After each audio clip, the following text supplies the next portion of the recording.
What is the best gun in Apex Legends? Of course, is a question that everybody has been asking since the launch of the game. And on this channel, we have a very, very special way of answering said questions, and that, my friends, is with a tier list. A tier list which includes every single gun in Apex for Season 17. Let's get right into it. Let's just start off with light ammo guns. To start off, we got the Alternator. Alternator is going to be, in my opinion, a very solid B tier gun.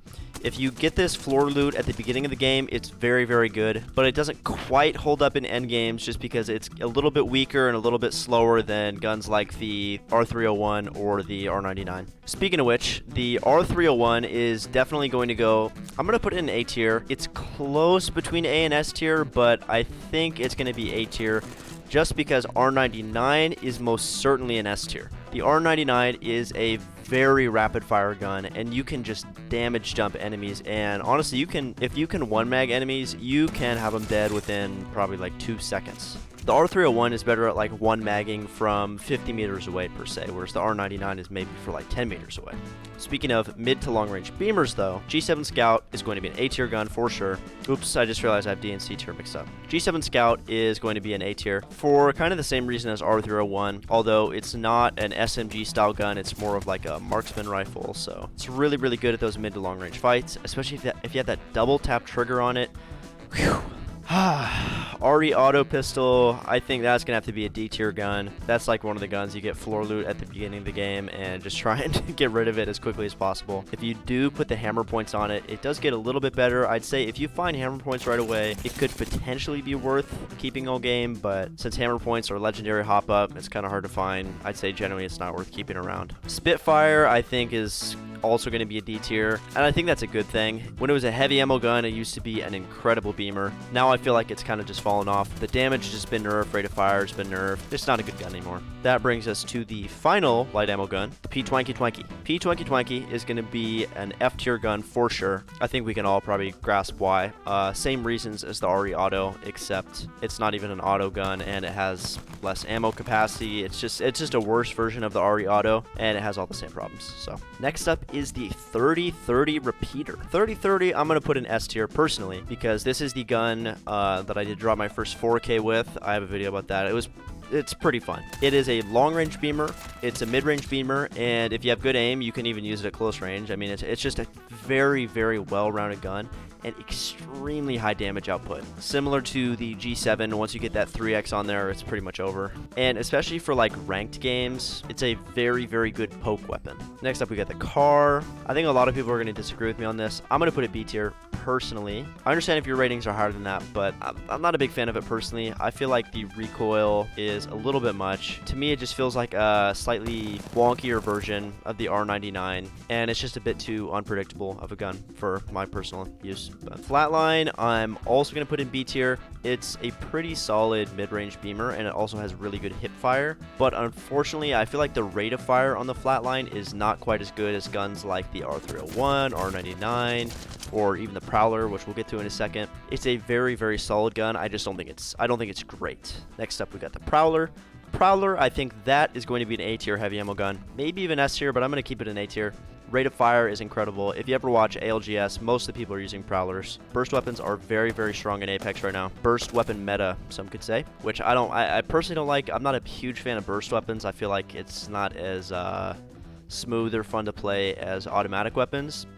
So that's probably why it's going to be an A tier for me, just because it's a burst weapon. But damage output, rate of fire are all in line with S tier. Last but not least, for heavy ammo, I think Rampage has got to be also an A tier gun. Pretty much same reasons as the 3030. It's just not quite as easy to control. It's a mid to long range beamer. If you do have enough thermites though, Rampage bumps up to S tier if you have thermites, because the thermite charge up is ludicrously fast and it's just a damage pumper. The EVA 8 I think is going to be a solid B tier shotgun. If you have the double tap trigger, I think it bumps up to an S tier. I have dropped a few 3K games with the EVA 8 double tap. Very, very satisfying. But if you don't have the double tap, it does kind of just get outclassed by the other shotguns, which makes sense because it's one of the more common shotguns. I think it's kind of meant to be more of a starter weapon. It's also generally just not quite as satisfying to use as the other shotguns. It can't get like the big like 120 damage headshots, so so it's a little bit worse. But Mastiff, I think, is going to be an A tier shotgun, and the Peacekeeper is going to be an S tier shotgun. This is pretty much just like the evolution of shotguns. You have Eva 8, which is good, Mastiff, which is pretty good,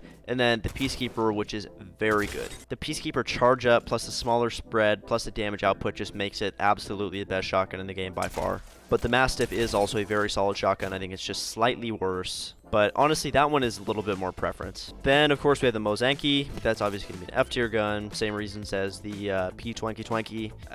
It just sucks. It's just like it's a ground loot, you know, off of spawn, kind of grab it and go weapon, and you just try and get rid of it as quickly as possible. It has very low damage output. It's kind of hard to use. It's just not fun in general. So, starting off with the energy weapons, we have the Havoc. I also gotta put Havoc in F tier. I'm sorry for all you Havoc users, but it's got a charge up, which just the charge up just sucks for all weapons. So maybe if you have a turbocharger, it's actually a pretty good weapon. But if you don't have the turbocharger, it's not really very viable anymore.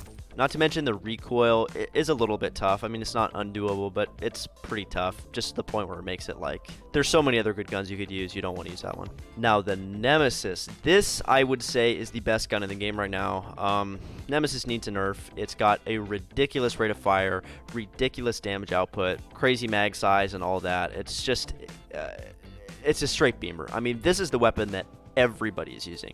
If you watch ALGS, if you just watch pros in general, that's the weapon that they're using, just because its damage output is completely unmatched by any other gun in the game. And it's so versatile, you can beam from long, mid, and short range. Devotion, I think, is going to be our first C tier weapon. It's got the charge up like the Havoc, but it does have a pretty large mag. If you do find a turbocharger right off the rip, it might actually be worth using the Devotion just because does have that large mag. It can spread out a lot of damage, but it's kind of difficult to control. I think LMGs in general are just not super viable in Apex because of the fast-paced gameplay, but use it if you want. I don't think it's very good personally. Triple take though, that is going to be an A tier weapon. It's got incredible long-range capability. I'm going to put this clip up right now, me beaming with the triple take, just because it's very satisfying. Poor guys, fuck these dudes. Getting dirted. Knocked him. Knocked again. I downed an enemy. Oh, yeah, I think this gun is very well balanced. It's just in a good spot. Always worth a use. Volt, I think this is going to probably make some people mad, but I think the Volt is a B tier weapon. I've never been a huge fan of the Volt. I think, to me, it just feels like a worse version of the R301 or the R99. Like, it's a mid to close range SMG, but it doesn't have a great rate of fire. It doesn't have a great damage output, and it's kind of harder to control than the rest of them, so I think it's just B tier. Charge rifle, oh man. Charge rifle's got to be S tier. It doesn't really matter how many times you nerf it.